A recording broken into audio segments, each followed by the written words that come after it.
Welcome to the Honest Health Podcast with your host, Jeffrey Burke. Honest Health brings you the brightest minds in the natural products industry, as well as athletes and entertainers. Jeff will keep you entertained and informed while educating on how to be successful on your healthy journeys. Now, here's your host, Jeffrey Burke.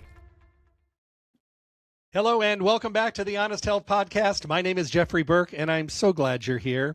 You know, we've been doing so many awesome shows lately, and I'm very blessed to have some of the best guests in the industry. And one of those best guests is the person I get the pleasure to work with every single day, Ric Scalzo. A lot of you remember Ric. He's been in the industry for a very, very long time. His new venture that we have touched on is Kokora. Ric has a wonderful certified organic farm in Costa Rica, and he's doing it right. If you've ever followed Ric over the years, you know that if he's going to spend the time to do something, he's going to do it right. He's going to do it with transparency. He's going to do it with integrity, and he's going to do it with a passion that is absolutely off the charts. So today we're going to be talking about two of the products, and I think the time is perfect, and I think you're going to enjoy this. So sit back and enjoy. Help me welcome my guest. Hey, Ric. Hi, Jeff. Good day. How are you? I'm well, thank you. I'm so glad you. Now, where are you now? Because I don't have the jungle. You don't have the jungle because I'm in North Carolina. Okay. For one more day before I return to Costa. But as you know, I've been traveling a bit, and part of my journeys this time it brings me to North Carolina. Oh, I'm so glad to have you back again. As I travel around the country and I talk to people and I educate, it's kind of a flashback for me because, you know, you and I have been around a while, and we were around when organic originally launched, and it seemed like it took forever for organic to really start taking hold.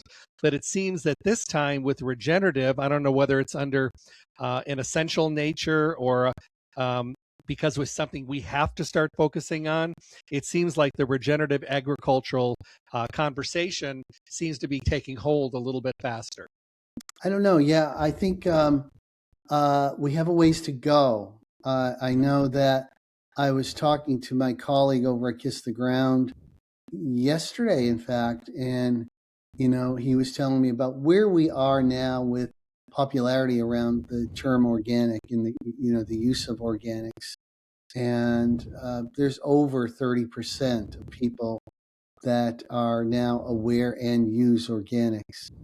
And his survey also reveals that how many people are aware and use regenerative organic is much smaller. So we have a ways to go. It has grown from 4% to 7% over the past year. And I suspect over in the last year from 25 down to 26, it has grown probably closer to 10%. So we're making an impact. And, how long did it take for organic to be, a household term? We are making an impact, and it's a very important one. Well, and I think we're all still learning, and we're finding ways to be able to teach and educate on this whole topic that we're talking about, so that people understand and they start to, really feel what this regenerative movement is all about. So we are all a work in progress, and it's wonderful that we have the platform that people are interested in, they're listening. And what's interesting is a lot of younger people seem to be a lot more tuned in, and that's just what I'm seeing. But I think it's maybe across the board. Yeah, it makes sense that younger people who are much more wanting to be a part of the solution. And when I talk about the solution, I'm not only talking about health span and lifespan and finding, paths forward that are wholesome and regenerative, but also in the environmental span. How much longer can the environment survive with the way it's been abused? And I'm talking largely about agriculture here. And, what do we need to do? Because we are confronting a crisis in the lack of nutrient density in our food. And now what I'm becoming more and more aware of, the lack of the ability of the soils that were once, that were treated conventionally for so long, the lack of the ability of these soils to actually produce food. So we're entering a time where there is crisis emerging right before our eyes in our ability to survive. This is my opinion, of course, with the way farming practices have progressed, and now we have to reverse it. And there's no better way than regenerative organic practices. And so I'm happy to be a part of this quote new movement, and have Kokora kind of lead the charge. And why I'm so passionate about speaking about Kokora, because consumption of Kokora products that are regenerative organic helps to transform the soil. It helps us to send out a message, with all of our growers and create examples of how to do it right. Before we get into the products I want to talk about, do you see this movement places outside the United States with passion like the people that are involved in it here have?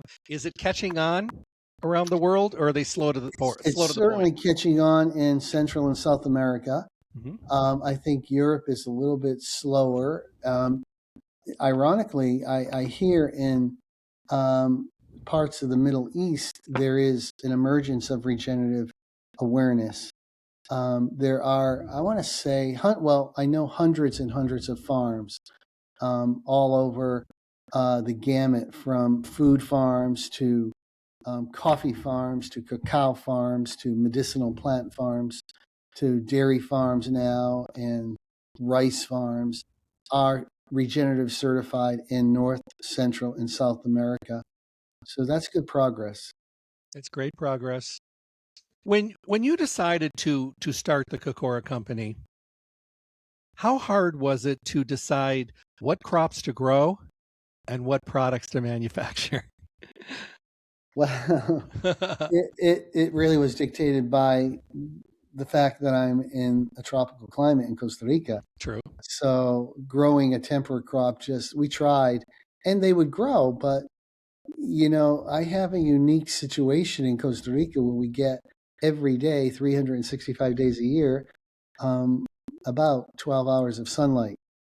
When in the growing season up here in North Carolina, where I used to grow, you're getting about 14 hours of light.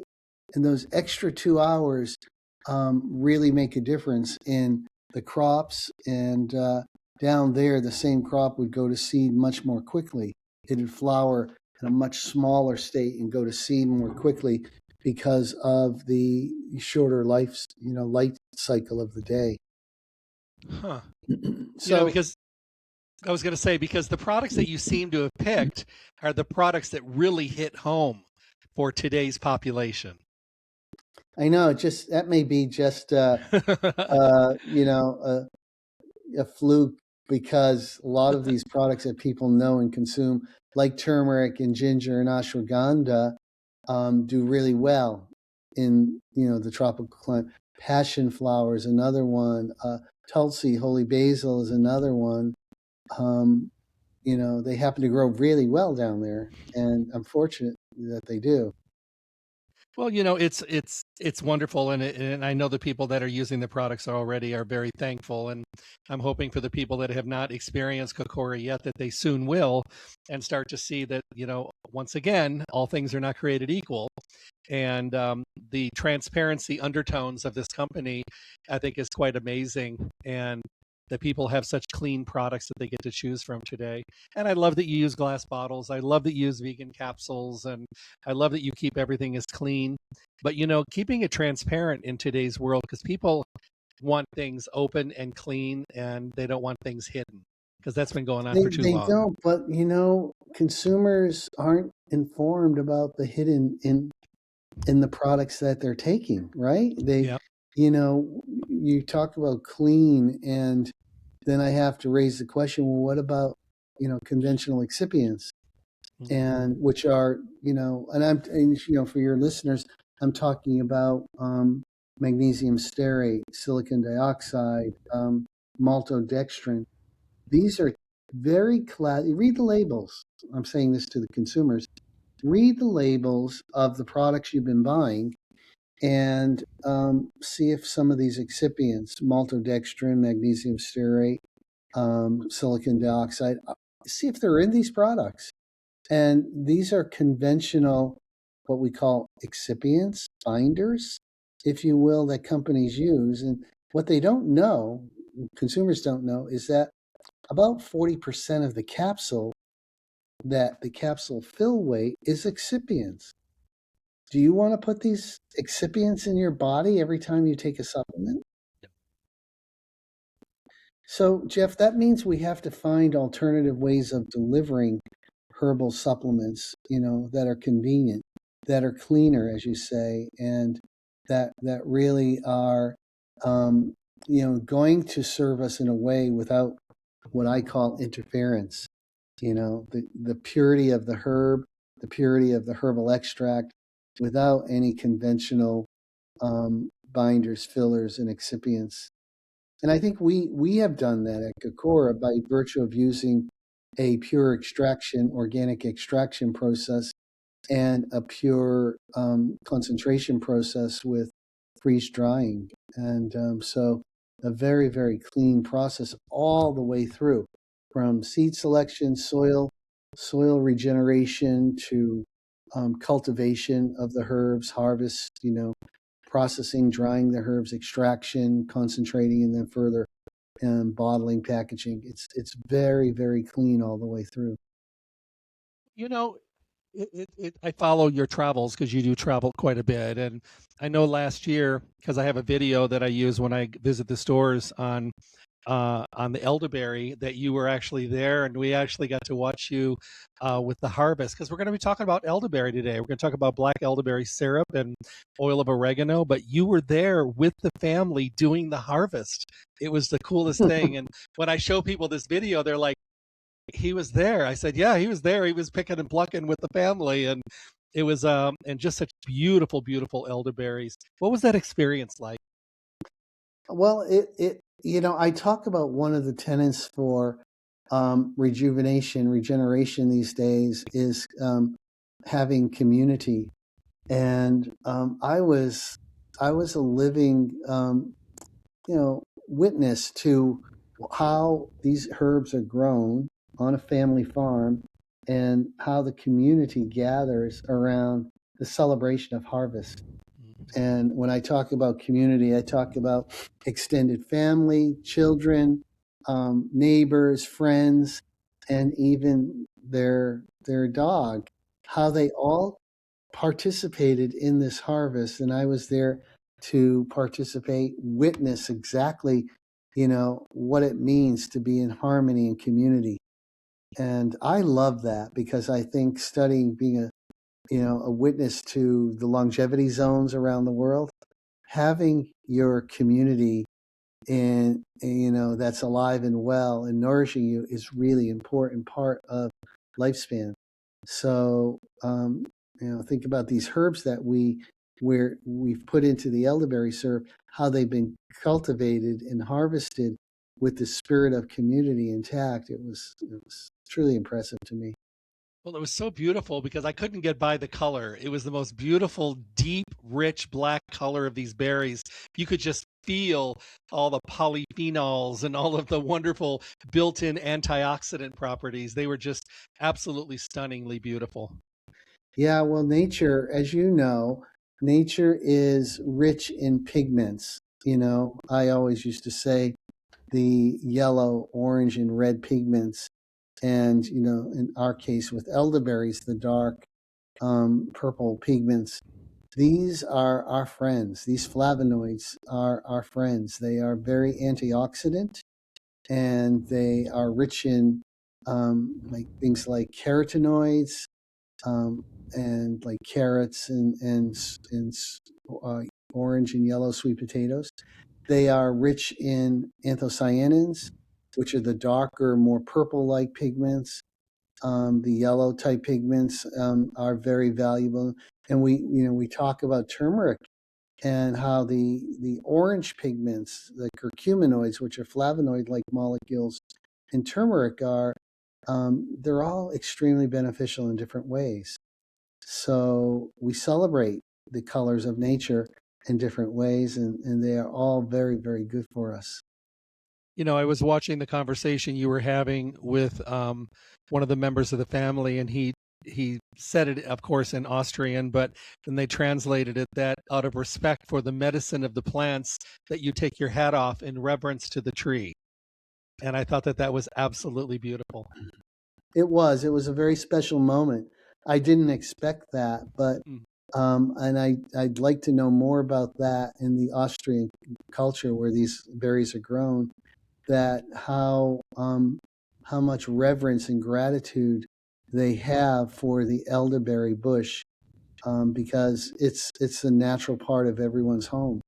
And you know, they not only use the berry, they use the flower as well. We don't use the flower in the elderberry syrup, but it is a very, very important part of European culture as well. You know, as we look at our elderberry, the syrup that you have taken the time to so beautifully put together, question: you chose buckwheat honey to add in there, and you know, and I did a little bit more research on my own, and I found surprisingly how high the antioxidant value is, and the protector nutrients are very, very high in buckwheat honey. I did not know that, so I learned it from there. Yeah, and you know, part of why I did that is if you look at other elderberry products in the market, you'll see sugar in different forms as a sweetener. Even cane sugar is one. Regular white sugar, you'll see glucose. Other types of sugars appear in elderberry syrups, and it's not an insignificant amount. And so, why would you want to be taking you know, a sugar type of substance or sugar in with your elderberry syrup? So I chose buckwheat honey as a way to improve the flavor of elderberry syrup because it adds value to our physiology. It's very nutritive. Honey in itself is very nutritive, and with all the tests that we've done on buckwheat honey, it is very protective in its own ways. So you know, it has a lot of protection against certain organisms, certain microorganisms. And so I love that you can think about adding something that's going to make your elderberry syrup taste a little better and, you know, have it have a function as well. Well, you know, it's quite good tasting. I've tried it. Of course, I sample it with groups as I drive around the country and fly around the country, and people are like they can taste the quality, but they can taste the little tart sweetness to it. But you know, it's been really good for me. You know, traveling this time of the year, when you travel like I do, you're around a lot of germs, and you can't control the germs coming at you. You know, all you could really do is hopefully create a better environment of your own body's resistance so that you can hopefully deal with things coming at you that you can't control.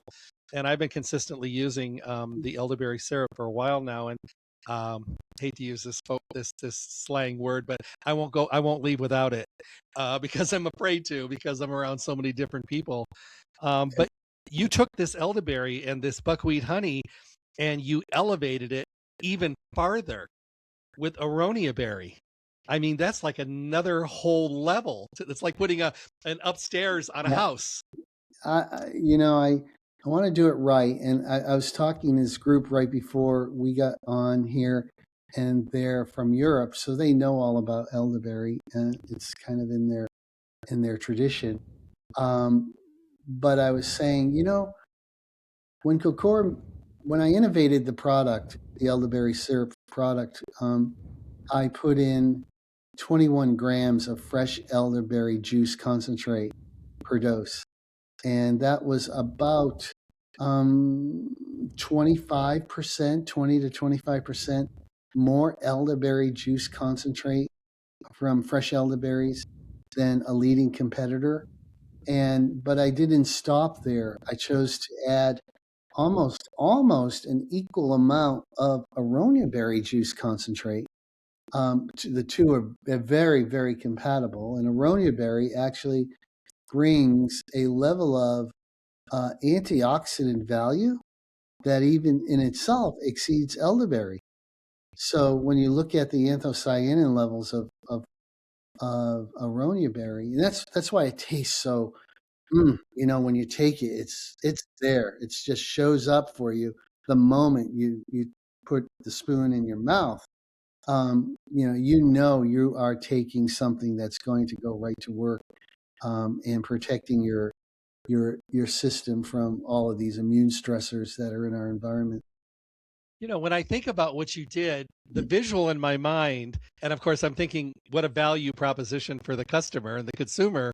It's like there's this bottle of elderberry with buckwheat honey, and there's this bottle of aronia berry that you're buying, and you're putting them both together.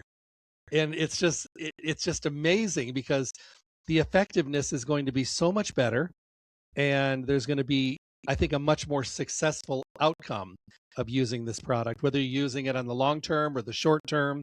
But it's elevated to a whole new level that I've never seen. And when you look at the value proposition of how much value you get when we concentrate it for all of your consumers, but we're not charging. That product should be really $60 a bottle, but we're not charging that, Jeff. We're not. People can purchase this now for half that price, and yet get twice as much or more of the value they're getting in other brands' elderberry syrup. And I don't want this to really sound like a sales pitch, but during this time of the year, we're talking about the fall and winter months. There are so many stressors that we are confronting from our environment. I'm talking about immune stressors, and a daily use of elderberry is going to go a long way. These antioxidants don't play around. No. They are for real. Yep. And they go a long way in protecting our tissues, and serving us in a very real way. So the more of these pigmented anthocyanins that you can get in your body, the better and healthier you will remain. I find that when I start my day and I use it every single morning, it just gives me the peace of mind to know that I can be out and around. And I literally did a trip in the Midwest a couple of weeks ago, and every person I was around was sick. I mean, everywhere around me, even my family. And of course, with my mom, I was in the hospitals and nursing home and all that. So all those people were sick. And I kept thinking to myself, I'm going to get sick when I got home. I didn't. So I'm glad that I had this as a kind of insurance policy for me. It made me feel good. And I had some days I was taking it twice a day just because I knew the kind of day I had. But thank you so much, because I was able to make it through a very stressful time and come out unscathed on the other side, if you will. Yeah, that's amazing, and it speaks to how your body actually responds to the wisdom of nature when you take it in such powerful concentration, like the elderberry syrup delivers. I'm happy to hear that, and I think also that the product itself really can serve you very well in these times where you're putting out a lot, right? You're like, I travel a lot, and you want to stay healthy during all this output time, and yeah, you got to have black elderberry syrup with you. That's all I can say. It's true. And I live out in Las Vegas, so I'm out here now, and we're in the high 70s, early 80s now, because spring has already sprung out here. And a couple of weeks, and I'll talk to my family in the Midwest, and it's still 10 below with the wind chill factor, and they're getting more snow. And I'm thinking to myself, we can be phasing out of things, but back there, they're still knee deep. But the thing people forget when you live in a tourist city, if you will, all the people from those unhealthy, sick, cold weather areas come here to visit. And when they come here to visit, they bring germs with them. So we all can't let down our guards. We have to continue worrying about our own health and well-being. This is an ongoing thing. You have to take care of yourself all the time, not just seasonally, not just by the calendar. Yeah, and there are many, I don't know what the right word is, many different varieties or types of immune stressors that are circulating in our environment now. And, that's one of the reasons why I formulated a sort of, I call it a companion to black elderberry syrup, which is oil of oregano. I know a lot of people know about oregano, especially if you're Italian, right? You're using oregano in a lot of different ways. But when we are talking about oil of oregano, we're talking about and black elderberry together in the same conversation, a mechanism of addressing different types of immune stressors, where black elderberry will address one type of immune stressor and oil of oregano will address a second type of immune stressor. So it really gives you that broader protection that, just gives you a lot more assurance that you will, have the guidance and protection from a 1-2 punch like this. Somebody asked me the other day, they said, so it's okay to take them together? I said, I do, absolutely. And Yeah. they said, they always want to know if they get along. I said, they get along, they play well together in the sandbox, if you will. So Yeah, they they're get very, along. we say it's that they are very compatible with each other. And yet together, they serve two different types of supports to our immune system. Do you feel using oil of oregano ongoing is good? Should you I take and do. lay off? Okay, good. Okay, that's the way I recommend it too. I do for a lot of different reasons. Because our environment, our external and our internal environment is, it's very diverse. And we like to say the more diversity of microorganisms in our body, the healthier we are. And yet, in our environment, in our soils today, we have an imbalanced quorum of microorganisms. What I mean by that is if you look in our soils, you could easily, not necessarily when I say our, I mean the global, type of soil conditions. We could say that the quorum has been disturbed by conventional agriculture and pathogens in our soils predominate. That does no service to our food system. It does no service for those of us who call our plants our healing system. And when we talk about all of these different microorganisms, some of which are friendly and some of which are not friendly, what I call pathogenic, when we talk about them, we still have to think about how do we keep this body healthy in this kind of environment.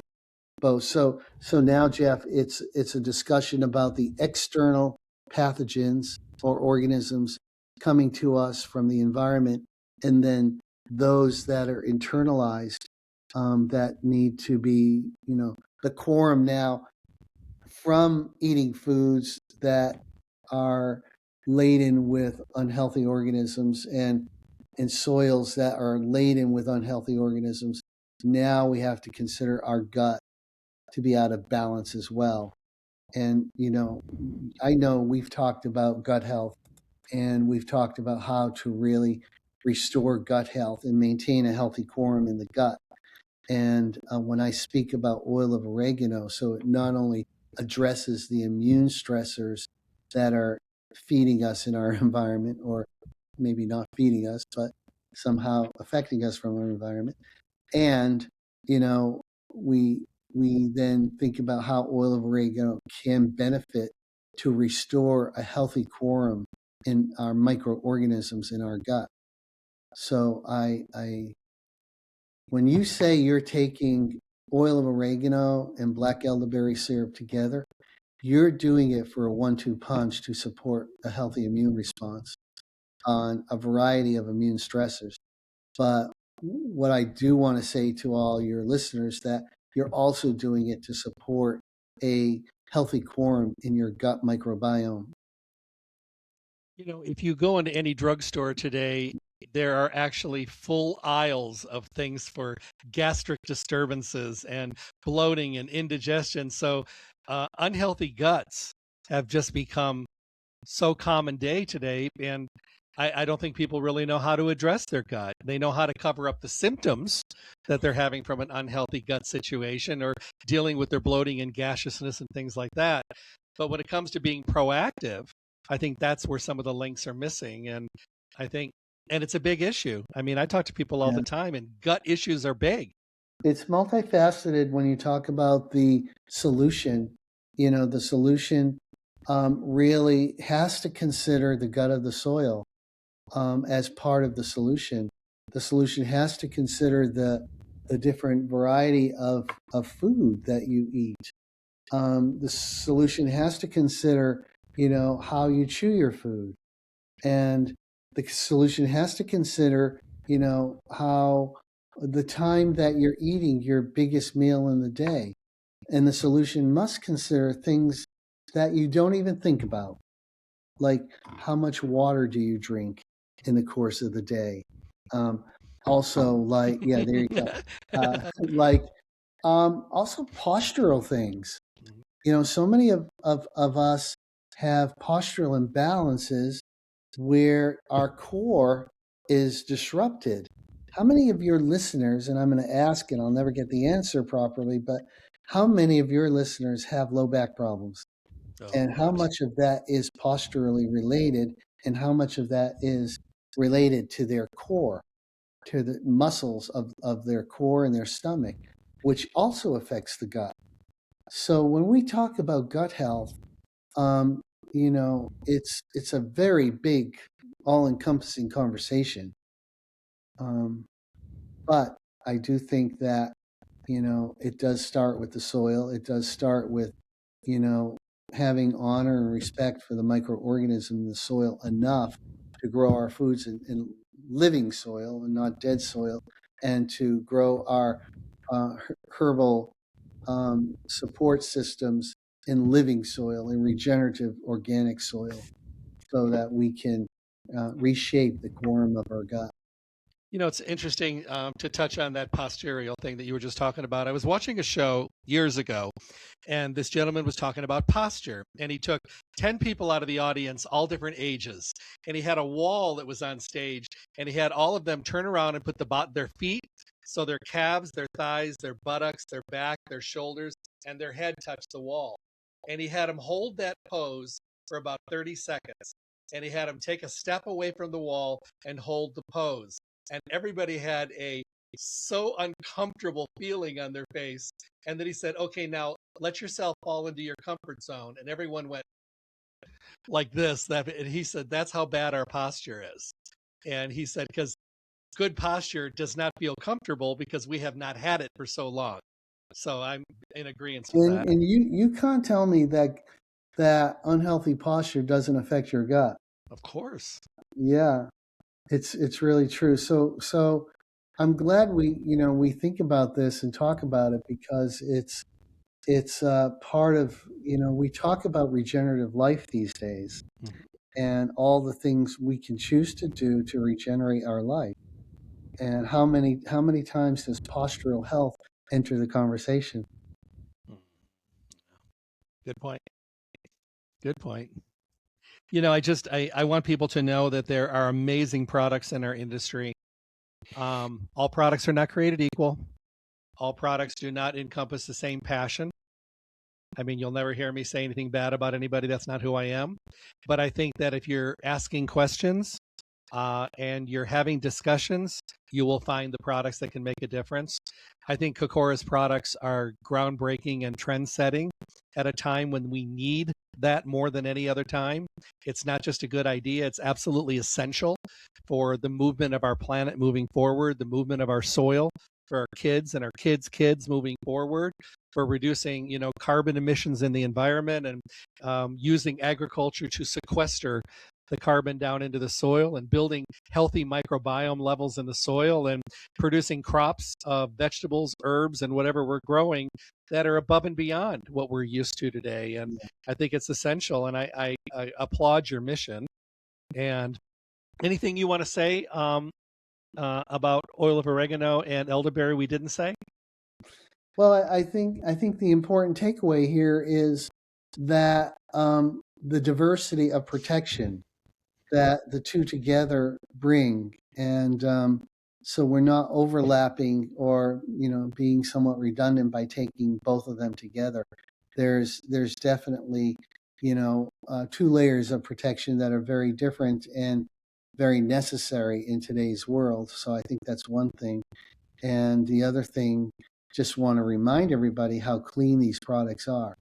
They are very clean. They don't contain preservatives. They do not contain sugars in the conventional sense, and they are done right. They are done with health in mind and health span and lifespan in mind. So I'm really proud of these two. I'm proud of the whole Kokora brand because we are truly elevating how herbal products show up in the market, and it's exciting. And thank you for being such a support for this story.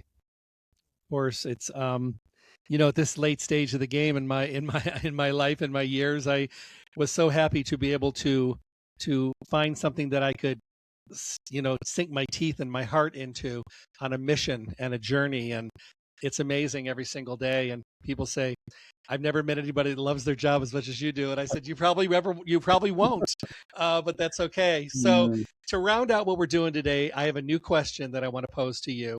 And the question is, if you could make one change in the world today that would affect health on a global level, what would that change be? Well, I don't think it's too complicated. I really, really, really think that the more I look into it, the more I talk about it, the more I practice it, that we have to transform soil. I'm in agreement with that 100%. I hope you guys enjoyed this today. Make sure to go out and pick yourself up a bottle of the Kokora Black Elderberry Syrup. Pick up also the oil of oregano. It's that time of the year. Let's do it now when we need it the most. And while you're there, check out all those amazing other products, the mushroom products, the rock singles, rock meaning regenerative organic certified, and the wonderful condition-specific formulas at your wonderful health food stores near you. Make sure to try these products. Your body is going to be so happy that you did. Make sure to listen to the show on my YouTube channel, Honest Health with Jeffrey Burke. Make sure to subscribe. The subscribing gets these visible. They shoot them out more often, and I want all my guests to be able to have as much light shined on them as possible. And I want to make sure that you check out all the other platforms. Ric, thank you for being here today. Always a pleasure. You are welcome. Thank you again for having me. My pleasure. We have many more wonderful shows coming your way. So everybody have a wonderful day. Stay healthy, and God bless. Stay tuned for more information from the Honest Health Podcast with Jeffrey Burke. And make sure to check back often for interviews and conversations from the guests we all want to hear from. I'm John the Announcer. Thanks for listening.